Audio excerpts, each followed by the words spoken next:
Hello, I think I am perfectly visible and audible. So, my name is Shayan Shankopain, and I will be discussing a topic today that is Ozymandias by PB Shelley. Now, PB Shelley, as we know him, PB Shelley is one of the most influential and one of the most important romantic poets of English literature. And his work that we are going to discuss, Ozymandias, it is considered to be one of the most influential and important and one of the most famous works in English literature as well. Okay. Now, before entering to the main topic, let me give you a little bit of introduction and the background of this particular poem.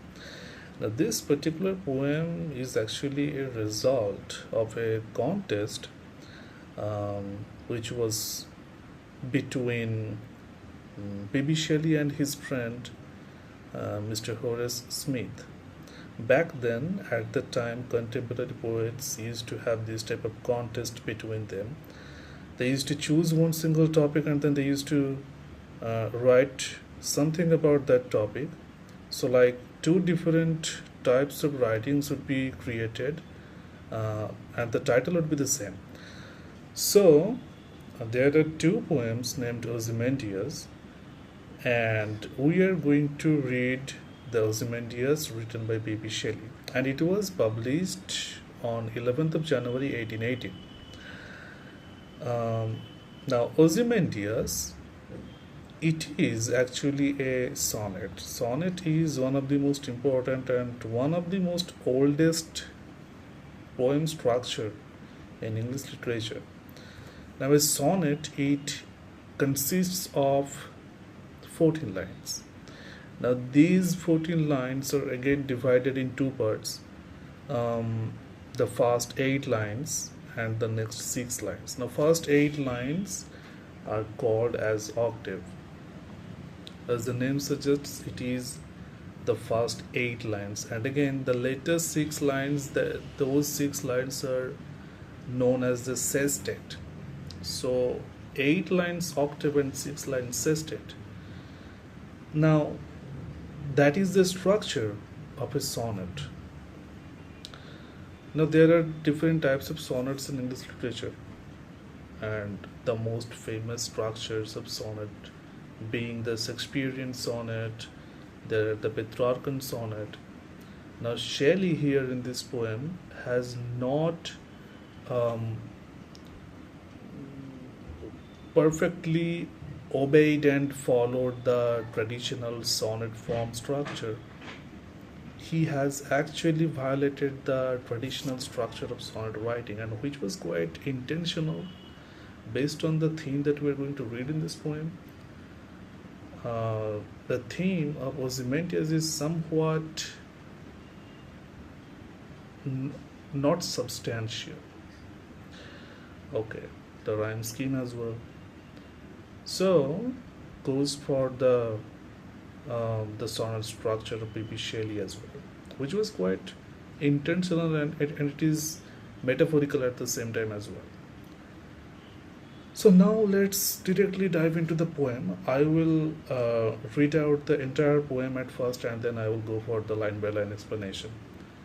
So I met a traveler from an antique land who said, "Two vast and trunkless legs of stone stand in the desert.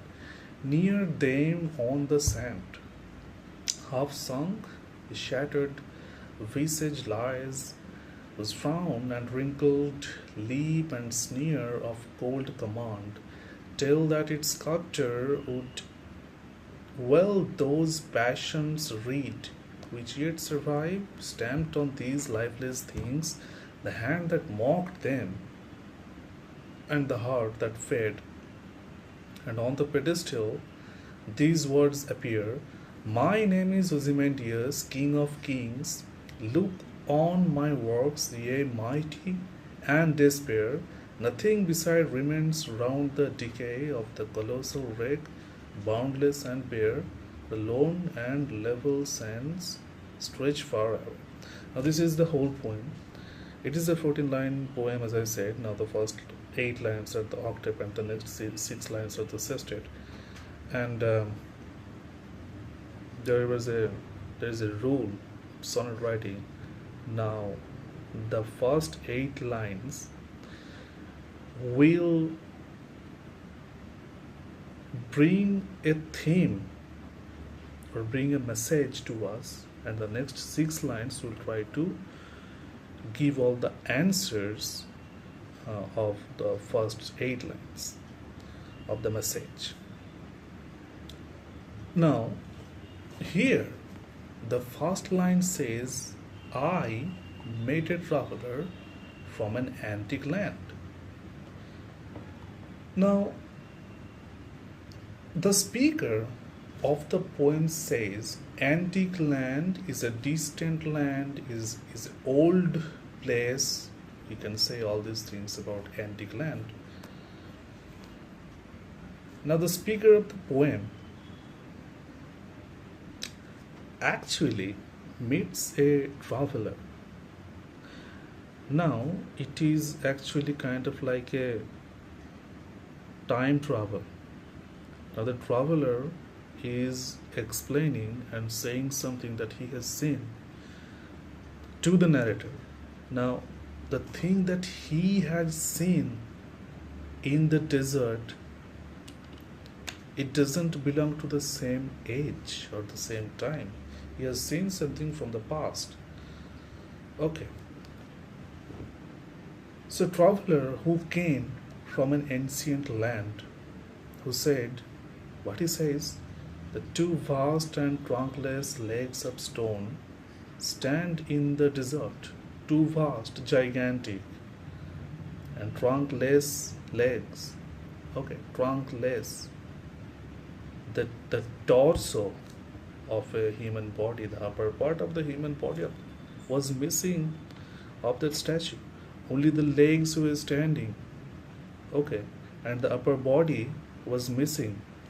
So the message that the traveler wants to convey is that the upper body has collapsed. It has been shattered. Right. And who has shattered the upper part of the body? We will come to that later. Okay, in the next part of the poem. But the upper part is shattered and only the legs is standing, but the legs are gigantic. So we can imagine that if the legs are gigantic, so the main actual statue was even more gigantic, right? So even more gigantic. But there is one imagery as well in this line. The 2 vast legs, but they are in standing position. Everything else, the upper part of the body has been shattered. So what happened to the legs? Why haven't they been shattered? The answer of this question will be given later in this video. Okay. Near them on the sand, half sank a shattered visage lies. Visage means the face. Okay. Near them, near the legs, near the feet, on the sand, it is a desert. Okay. Half sank a shattered visage lies. Okay, shattered visage, the face, but it has been shattered, and it is also metaphorical. Okay, the face is shattered and it is half sank. Every word is very, very important in this poem. Now, let me tell you something. Now, the thing that we are discussing today is Ozymandias. Now, Ozymandias, we are talking about a king from Egypt. His actual name is Ramesses II. Ramesses II is one of the most important kings of Egyptian dynasty. They were known as pharaohs, and Ramesses II belongs to the 19th dynasty, which dynasty is known as probably the most successful and dominating dynasty of Egyptian dynasties. Right. Now, Ramesses II has fought 15 battles and he had never lost one single of them. So the record says that he was a very fierce and dominating ruler. He was a fierce general as well. Right. Now this name, Ozymandias, is actually the Greek name of Rameses II. So the statue belongs to Rameses II. It is the statue of Rameses. It is the statue of Ozymandias. Ozymandias being the Greek name of Rameses II. Right. Now, on the sand, a half-sunk, shattered visage lies. Rameses II declared himself as the most powerful king. He often used to tell that he was the king of kings. Right. King of kings. And he was the most powerful. Back then, at the time, we know in many society, the king was the replica of God. King is to replace God. The order of king was to be known as the order of God. So Rameses II, he was a godlike character. He was a godlike figure. It is very clear. Now a godlike character, the face of the most powerful king is shattered. It is a very important thing. And it is half sunk. Half sunk, we can otherwise say that it is half buried. Now burial is a ritual of Christianity and Islam. Right. So the writer is a Christian and the subject is a pharaoh. So we know the religion, and so sunk can be replaced with the word bury. But it is the apparent meaning. There is an inner meaning. The burial is also the burial of all his arrogance and boastfulness and everything else. Okay. There is a particular term which we often use with the tragedy, that is called hubris. Hubris is excessive pride. This person, Rameses II, Rameses the Conqueror, he was without any doubt a very powerful person who was full of pride. Okay. And every Greek tragedy shows us that the tragic hero always face some kind of tragic consequence. And that similar consequence is happening to Ozymandias as well. We will jump to the next line. Whose frown and wrinkled lip and sneer of cold command. Whose frown. We are talking about the facial expression, the frown, and wrinkled lip. The lip is wrinkled. Okay. And sneer of cold command. This is extremely important. That is the look of a king. And the look of the king is cold. He's not only looking, but he's sneering. He is looking into something, and his vision is extremely serious. And the frown and wrinkled lip and frown always indicate one particular thing, that the king is up to a very serious thing.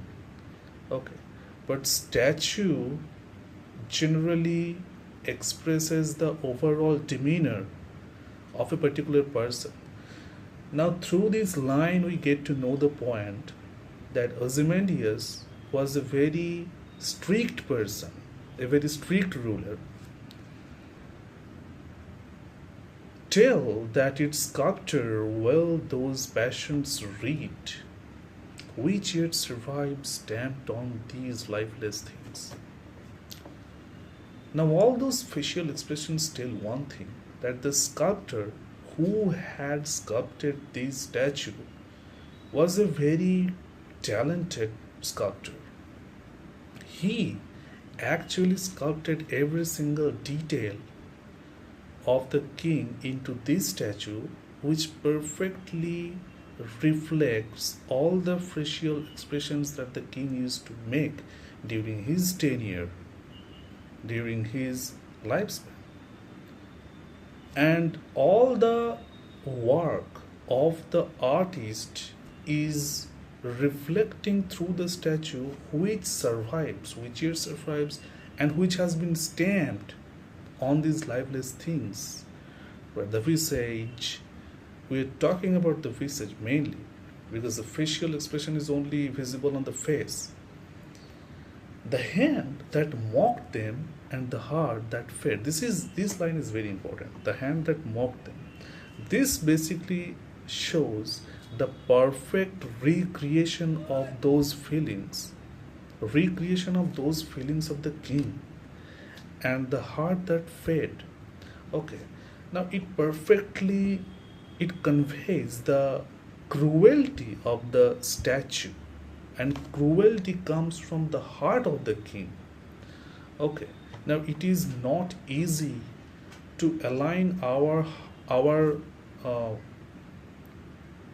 thoughts and what we actually think with the subject of the king. Okay, and on the pedestal these words appear.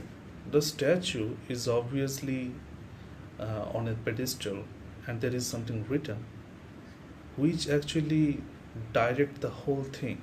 My name is Ozymandias, and who am I? King of kings. King of kings. My name is Ozymandias.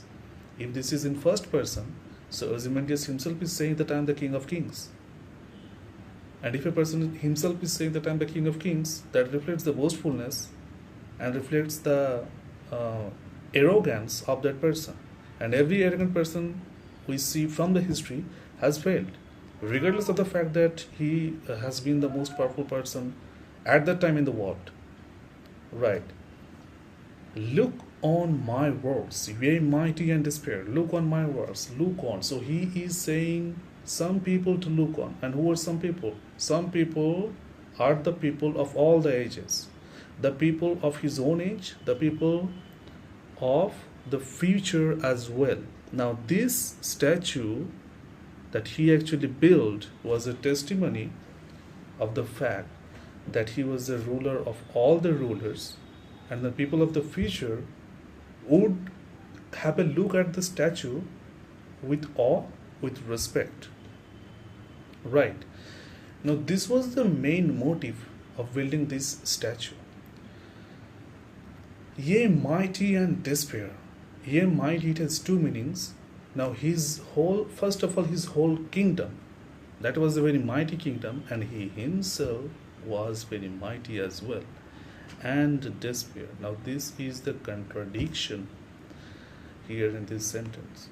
Despair, if that person is the most powerful person in the world, if that empire is the most powerful empire in the world, the ultimate consequence of that most powerful person and the empire is what? Everything has been shattered. Right. The kingdom of glory, once which kingdom used to glorify itself to be the most powerful kingdom in the world, has received its place in the middle of a desert. And if we are talking about the Pharaoh were associated with Egypt, And if we are talking about Egypt, we are talking about Africa. So now this particular desert we are talking about is Sahara Desert. Right. Next line. Nothing beside remains. This is another very significant and one of the most important confession. And if we drag the similarity, it can be compared with anagnorisis, which is an element of tragedy. This is the realization. What realization? Nothing beside remains. Am I the only one who is to rule here? No, no, no, no, no. I'm not the only one. There is to have my kingdom. But where is my kingdom? And I myself do not belong here now. It is my statue. It is my replica. But my replica is still there. Where is my kingdom? My kingdom is nowhere. My kingdom is vanished. Okay. And who is responsible behind all these things? The most powerful thing in the world is responsible behind this thing, this annihilation. That is time. No one but time is the most important thing in this world. We can also say that it is the nature. Nature is the most powerful being. Right. So nothing beside remains. Round the decay of the colossal wreck, boundless and bare, the lone and level sand stretch far away. Now this is the despair. Round the decay of the colossal wreck. Statue was gigantic. Statue was enormous. It was colossal. But it was wreck. And round the colossal wreck, there was nothing but boundless and bare, the lone and level sands. There was nothing but the desert. Beside, behind, up front, the colossal wreck. Everything that he once had has been vanished. This is the poem. But there are several themes of the poem. First theme being the transience of power. The power, the arrogance is really fleeting in nature. One person might be very powerful, but that power only remains for some years, not for eternity. And after the particular time ends, the power goes away.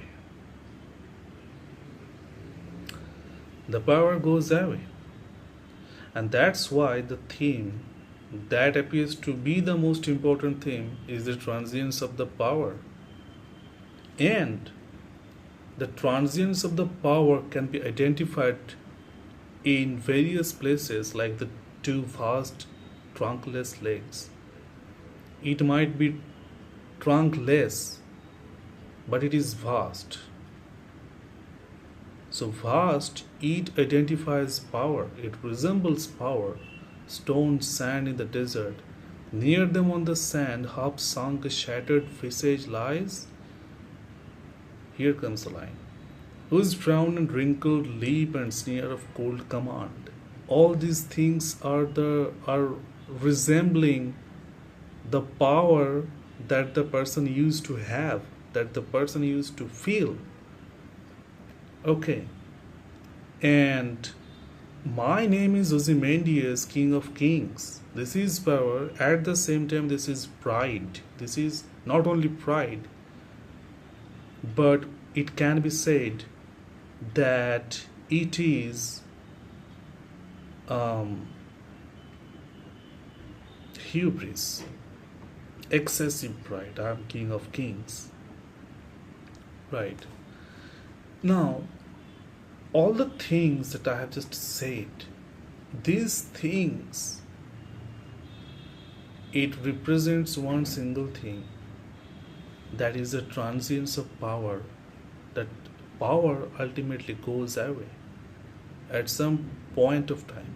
This reflects one thing as well. PB Shelley was a romantic poet. But now romanticism in English literature, it always worships nature. Every single piece of poetry that the romantic poets have written, they worship only one thing, that is the worshipping of nature itself. Here in this poem, if the human power would be altered into human beauty, we could say that the human beauty is not for eternity. It will fade away one single day. But what would remain? Art would remain. What is art here? The artwork of the artist, of the sculptor, although it has been shattered, but it is the evidence of something that used to have back then at a very distant time, isn't it? And this particular poetry is also an art. It will remain forever. Human power is transient, human beauty is transient, but art is permanent. It was one motto of romantic poetry, romanticism. Okay. Second thing that I can opt out here is the power of art, which I already said. So we have got two things. The power of art here checkmates the arrogance. Third, which has been one of the most important themes for a very long time, is man versus nature. Man versus nature. Okay. Now man has tried to take over nature in every single age, in every single era, but has failed miserably. The rules and laws of nature can never be altered. If we try to alter, if we try to appear ourselves as more powerful than nature, the consequence will not be very good.